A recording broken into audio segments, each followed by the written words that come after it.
This is the Rock Talk Studio, the podcast that turns you on to new rock and roll books and documentaries. My name's Big Rick. I do the watching, I do the reading, and I gladly do all the digging so you don't have to waste your time or money when you're looking for that great new rock and roll book or doc to check out. And today, it's all about a new documentary from Eddie Vedder.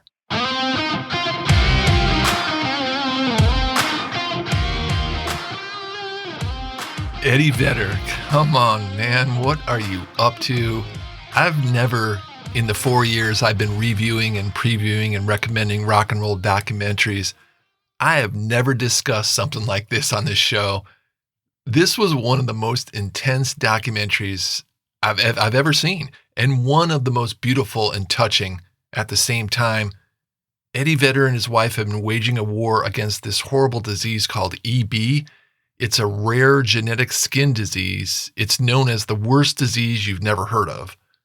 They call it the butterfly disease, which is a fragile blistering of the skin. Basically, your skin is constantly developing sores and peeling off, and it becomes as thin as butterfly wings.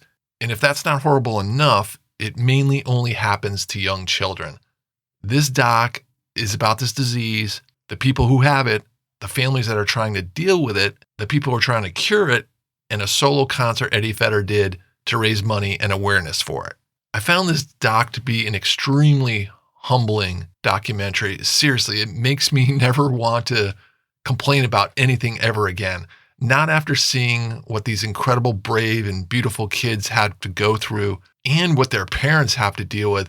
This is not a documentary for squirmish people, or should I say heads up to squirmish people, because it can get very graphic at times. When they're showing the kids and their condition, I had to look away a few times. Seeing these kids with these diseases and all this suffering was kind of tough to take at times.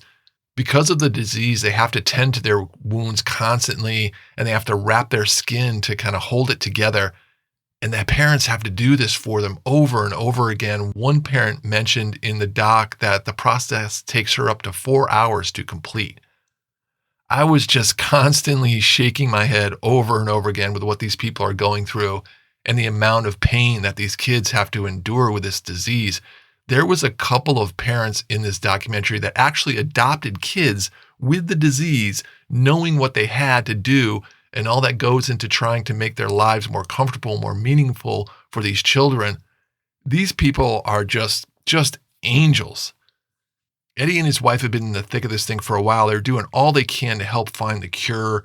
Eddie's wife actually mentions that they thought that this was an issue that they could spend a couple of years with and then move on to the next thing. But this one has kept them right in the middle of all this for all this time. They've been a part of this for the last 10 years. But here's some good news. Before the organization started, there were no treatments. There was no science about it. There was no options. And there was little hope. 10 years later, they've gone from 0 to 40 clinical trials and have raised $60 million. And the doc shows that they have started to develop treatments that are working. And the scientists really believe that they're close to finding the cure. They know what causes it now. So there is a lot of hope. I wanted to mention, of course, Eddie's performances because they create such depth to the story and also serve as a place of happiness and moments of joy in this.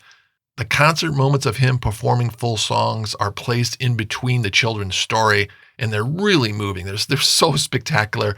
Put the captions on when you watch this just so you can read Eddie's words to the songs and feel what he's talking about, what he's singing about. Tremendous work. It's filmed in Seattle, so it's kind of a homecoming for Eddie in a lot of ways. Eddie has a quote in the documentary that says, "Every note played brings us closer to a world without EB." You can really see how much this has affected Eddie and his wife, and it really comes out in the performances that are documented here. Okay, I'm not afraid to say that I cried a few times in this documentary. Maybe even more than a few times might be accurate. Yeah, I'm telling you, it is intense. It really affected me. For someone who worked with disabled children before, when I was young, I worked with disabled kids. It just really reminded me how fortunate I am, how fortunate we are. I thought about this documentary deeply for days since I saw it. It just makes you want to be a better person. It makes me want to be a better man. That's why I wanted to share it with you. That's why I highly recommend this. Power of music, the power of people, and hope and courage. It was just beautiful. The doc is called Eddie Vedder, A Matter of Time.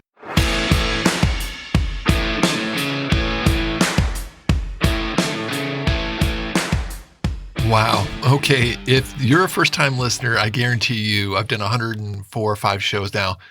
This show is not like this all the time. This was just a different, very intense, very unique documentary. Eddie Vedder is a rock and roller, and his performances are really great in this, and his dedication to this cause is so humbling and so inspiring that I wanted to share it with everybody. But I guarantee you, this is not what the show is usually like. People who have been with me for a while can testify to that. But I definitely want to draw attention to this documentary because I really found it something that was very, very powerful. Okay, let's get back to a little bit more of how this show operates. And that is, I like to give away a bunch of books. And I'm currently giving away a new David Glimour book. It's a book of photography from his wife, Polly Sampson. The photos are from David's last record, Luck and Strange. And the photos look at the making of the record, the rehearsals for the tour, and then live shots from the tour. I'm giving away 2 copies of this book, but I've just upped the ante.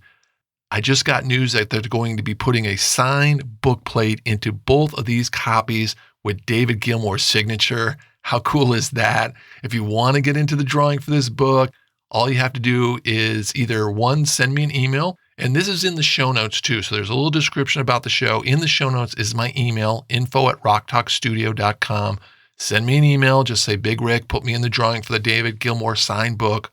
Or you can join my free newsletter. Comes out once a month, keeps you on top of the world of rock and roll books and documentaries. The subscription is totally free, and that link is in the show notes also. Just hit the link. It's a Substack newsletter. Again, you'll get entered into all the drawings and then get the news and updates and all the cool stuff about rock and roll books and documentaries sent right to you every month. Coming up next week, it's all about one year, 1976, and one band that rose to a huge level of popularity, one that changed the music industry and changed how rock and roll bands looked at marketing. You wanted the best. You got the best. It's a book about Kiss, 76.